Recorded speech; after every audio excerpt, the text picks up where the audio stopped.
There is a question that sounds deceptively simple. What starts a business, a partnership, a deal, a collaboration? Always the same thing: trust. At first glance, trust looks like intuition or personal chemistry. But research shows something different. Trust has precise psychological, cognitive, and behavioral foundations. And mathematics. In business, there is a pattern that everyone sees but almost no one explains. An individual, even the most capable, disciplined, and experienced, must constantly prove who he is. But when this same individual speaks on behalf of a group, the doors open faster. Opportunities appear sooner. Partnerships begin with fewer doubts. Why? Because the human mind trusts structure more than personality.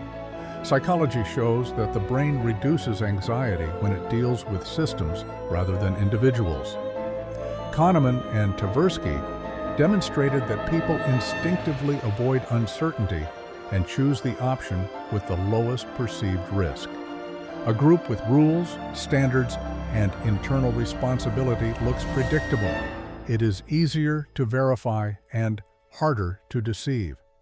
This alone makes it a safer partner from the start.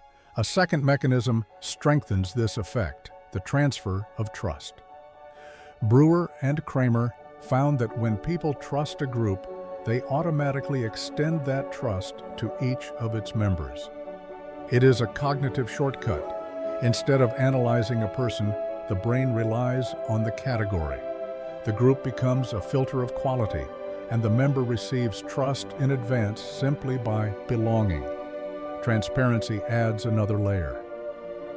Huber's research shows that when actions are observable and traceable, dishonest behavior declines sharply.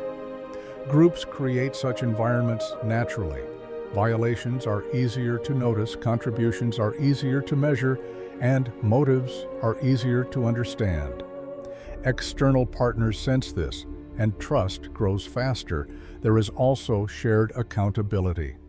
L. Zane and colleagues demonstrated that when responsibility is collective, breaking norms becomes costly. A member acts not in isolation, but as part of a network whose expectations and sanctions shape his decisions. This reduces opportunism and stabilizes behavior. But the deepest explanation comes from mathematics.